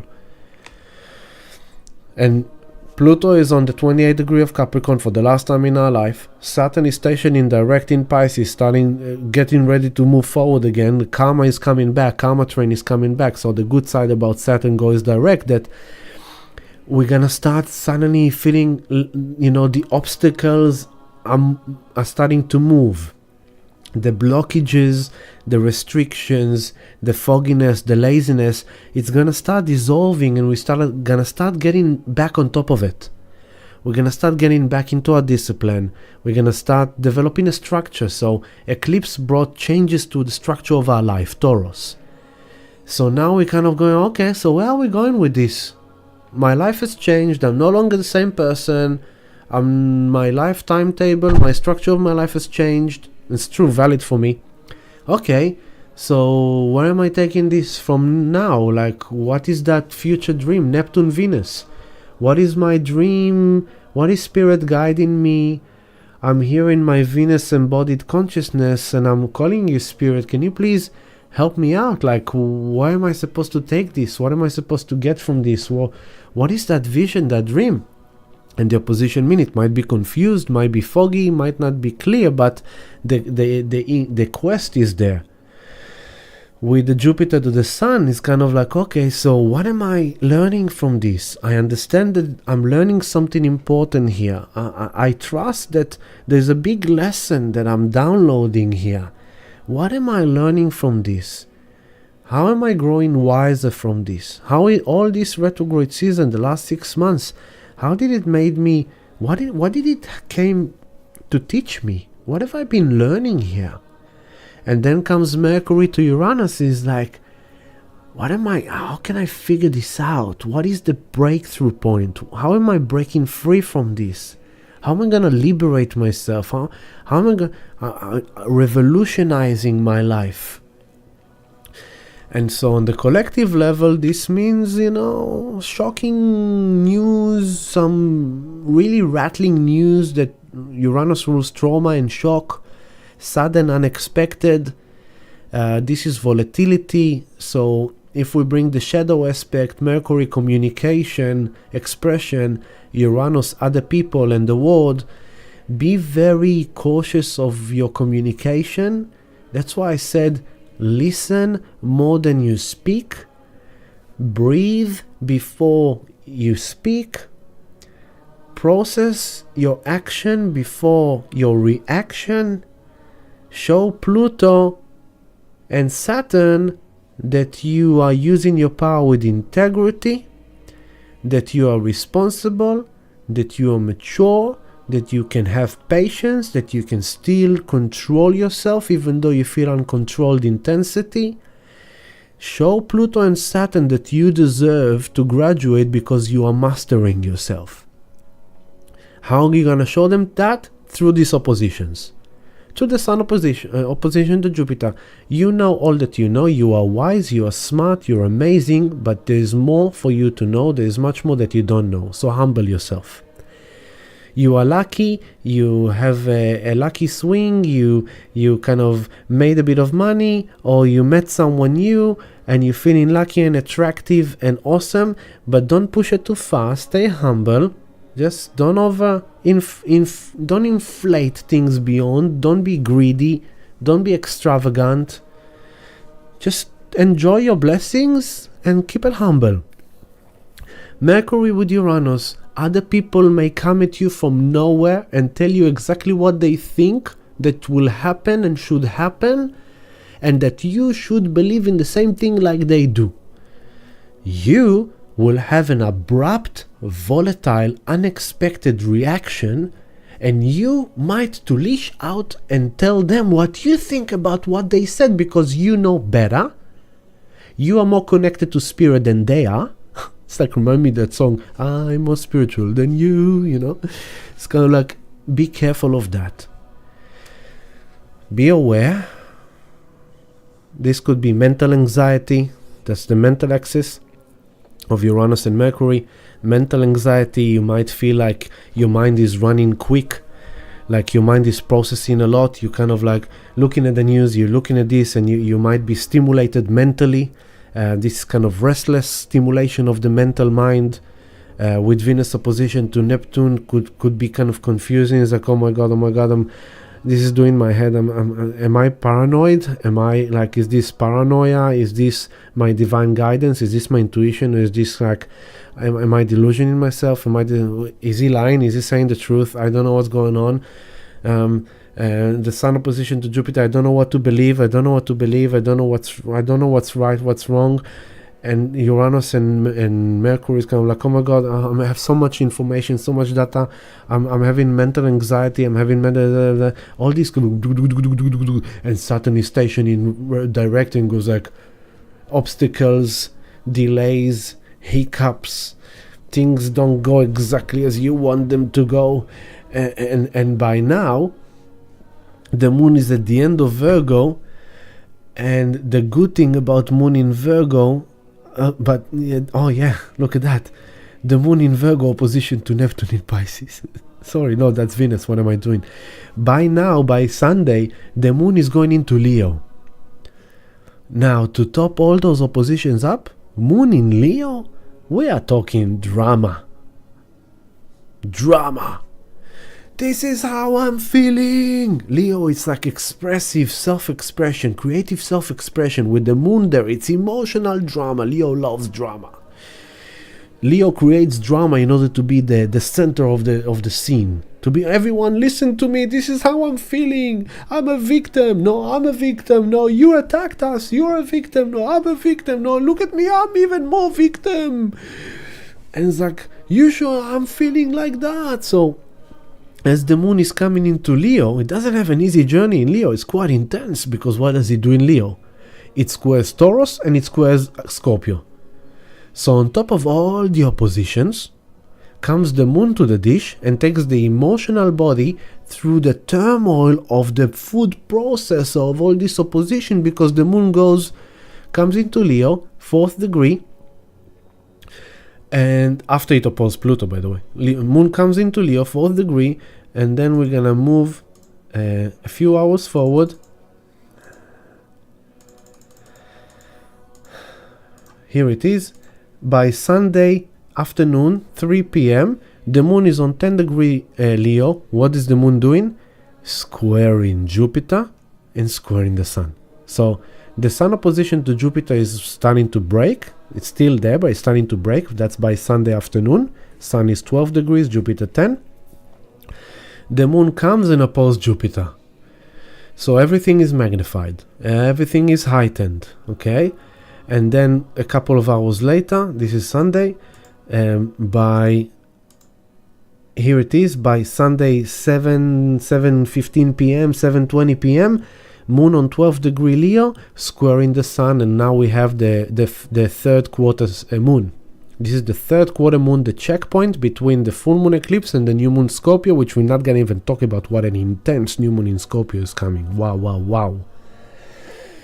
Now come the moon 12 degree Leo, and it's squaring the Sun in Scorpio, and here we have like, wait a second, where are we going with this? Remember, full moon eclipse is ending, chopping, cutting, letting go, enough. And it's the last eclipse in Taurus, ending the 18 years, ending the last 6 months.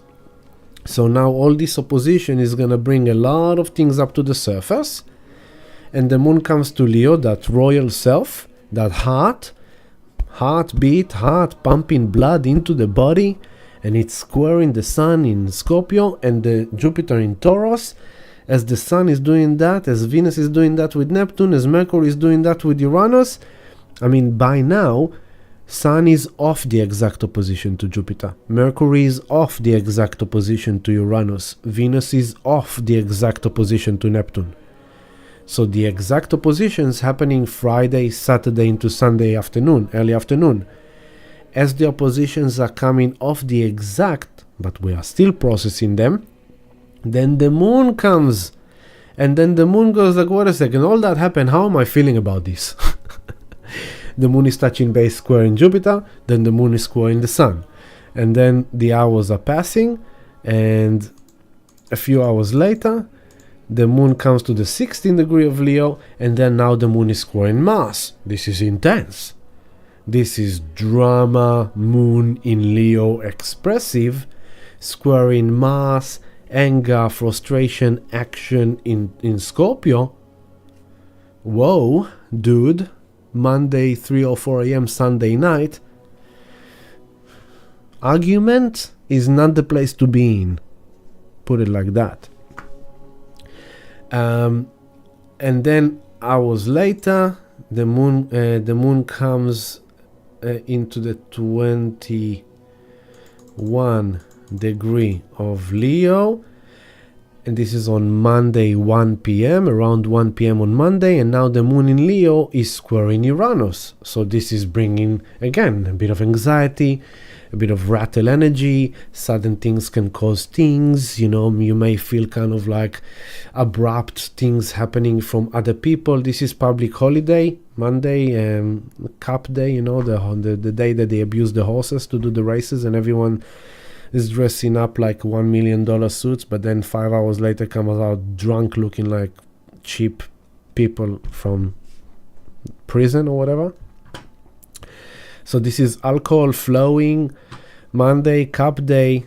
For example, the classic thing for Cup Day, this is the classic people that are dressing like $1 million, pretending to be $1 million, going and gambling on horses, feeling their luck, pushing their luck too much, getting drunk, intoxicated, and then they get into fights or arguments or abusing each other, abusing themselves.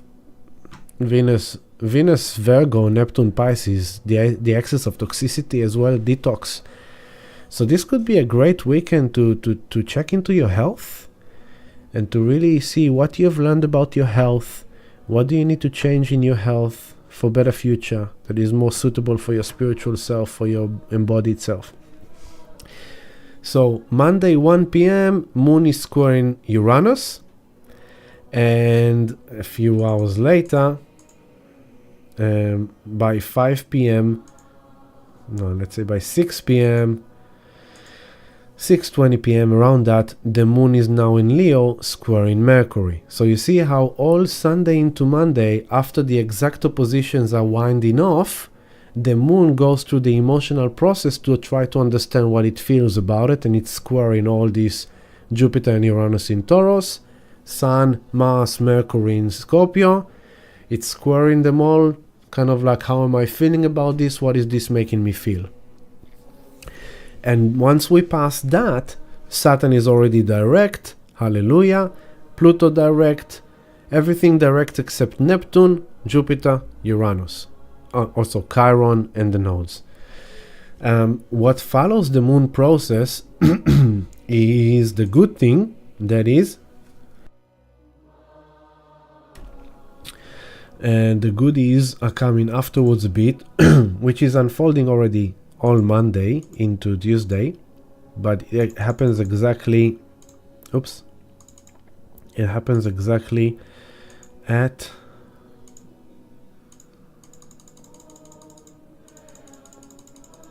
there we go, on Tuesday 1:20 a.m. so Monday late night 1:20 a.m. Venus here at your 6 o'clock 28 degrees 03 minutes of Virgo is trining Pluto. There's a trine, beneficial, harmonious. So after all that shitstorm, Venus is trining Pluto, And Venus at the end of Virgo, really being grounded into facts, into her research, into her finding, into her body and light and environment. And she's trining Pluto in Capricorn, which is the structure, the character, the identity, the integrity. And that trine is like we're having the ability to gain a deep and profound understanding or an insight or a change that is beneficial. Okay, that is a good thing. The other thing that is happening is then Mercury. Where are you, Mercury? Mercury here 24. While Venus is doing that with Pluto, comes. So this is a bit more reflective energy after the intensity of the weekend, okay? And then Mercury comes into on that, there we go. Tuesday 12:27 p.m. Mercury 25:07 is now doing a trine to Neptune. So here comes the trines. We're having an intense weekend of opposition. Everything is opposing everything and playing with everything in weird angles, and it's confronting and challenging. As we are winding down from the oppositions of Friday, Saturday, Sunday, then comes, they're starting to wind off, and then the moon comes Sunday, Monday, into Tuesday morning of the emotional processing of what are we feeling about it, how we integrating this into our emotional body, through our emotional body. And this is then, put it like that, the intensity is up to Sunday night, and then Monday the energy shifts into more reflective, integrative, contemplative. What the heck is going on? How am I feeling about this? And so then the Venus trine to Pluto is an empowering transformation. Something shifts in a good way. While that is happening, in the background, Mercury is building the trine to Neptune, which is happening exactly on Tuesday, 12:27 p.m. And Mercury in Scorpio is psychic, forensic, digging deep, uncovering things, trying to understand what is the message, what is the hidden treasure, is trining Neptune, which is this message from spirit, divine intervention, a vision, a dream, an understanding, a healing, a miracle, compassionate, loving. Something is soothing happening here. That's on Tuesday afternoon. And then on top of that, as Mercury will break out of the trine to Neptune, then let's move it into Wednesday, and I'll move it now, not just Wednesday, and by that time the moon is already in Virgo. And the next thing that is happening, that is a good shift, this is on Wednesday. And as Mercury is coming off that trine to Neptune, on Wednesday at 8:30 p.m., Venus is moving into Libra, which is another good shift of this week after a long, frustrating journey of Venus in Virgo. While we had the eclipse season going on, this is after Venus haven't had an easy time. First, she had this long retrograde in Leo. She wanted to get what she wanted and to feel royal and to have the life she wants, but it didn't happen. She went retrograde through Leo to try to understand why is her kingdom not a happy kingdom? Why is her love not a good love? Why is her money not a good money? What the heck is going on in my kingdom? How can I feel more royal? How can I be more oomph? She went to Virgo to look into the details, the facts, while we have eclipse season of deep transformation, changes, massive, challenging, but Virgo kept her grounded. Venus doesn't like to be in Virgo. Venus likes to be in the opposite side, in Pisces. So Virgo is kind of like, she can't have the dream. She needs to be kind of go to work and do the things that she needs to do. Venus comes to Libra, home. Venus is home in Libra. So this is good. Venus is gonna help now, start now smoothing things, balancing things. Venus comes to Libra to work for harmony, to work for peace, to work for understanding, to bring justice and fairness and equality. This is Wednesday evening, which is supposed to be an elevating message for the situation that is going on around the world, in the Middle East, in Ukraine, Russia, in everywhere around the world. But the South Node is in Libra. So the journey to find peace is not necessarily going to be found. The journey to find fairness and equality and justice is not necessarily going to be found. But at least it's going to help us smoothing things and balancing things. And in Venus, in Libra, Mercury with Trine Neptune. So after Mercury downloaded something from Uranus, while Venus downloaded something from Neptune, while Sun downloaded something from Jupiter, the Moon was processing the emotional thing around it.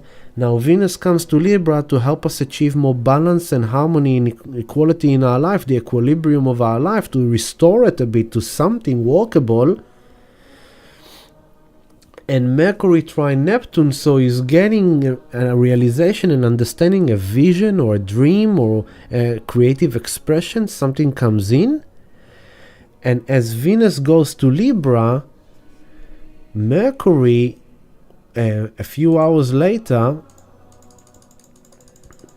half a day later, there you go,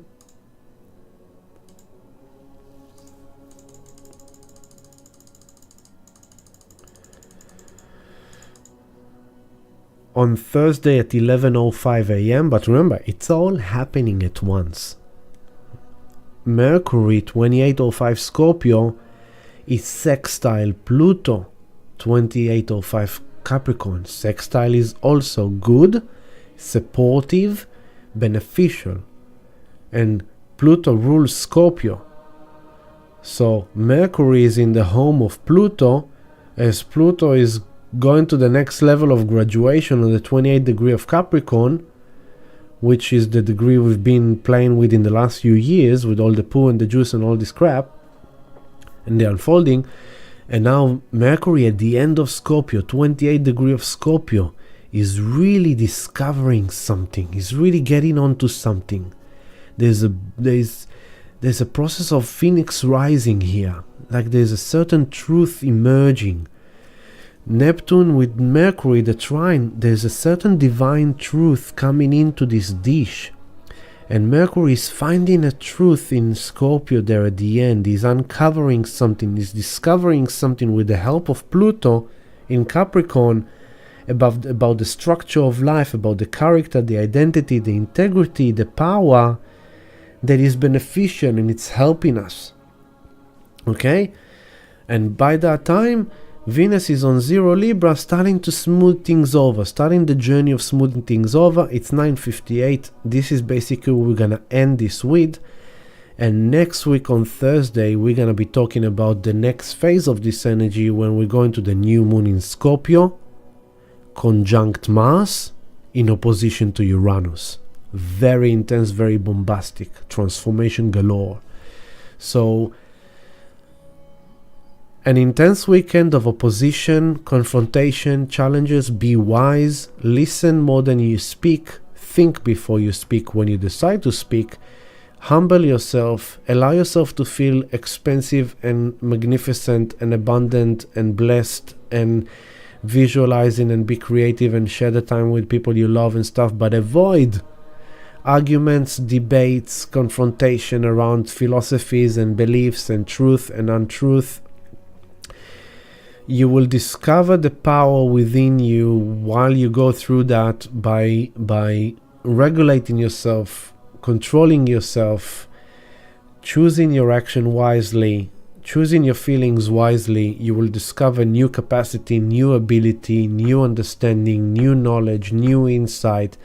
Meditate on this energy, reflect, contemplate. We are integrating eclipse season changes. So once we pass to this weekend, Monday, Tuesday, Sunday to Tuesday, the moon will be intense, dramatic in Leo, processing all the events of this weekend. And then will come the Tuesday night into Thursday in which the Venus goes into Libra and Mercury trine Neptune, Mercury sextile Pluto, and there comes some breakthrough, some realizations, some positive resolutions. We can take this to so many places, but again, in regards to the shit show with the war, there's some really shocking things coming up to the public soon. They're gonna be rattling, gonna be shocking. This could mean also with Scorpio, Taurus, Uranus involved, cyber attacks, hacks. This could mean issues, delays with transportation, communication, technology. This could mean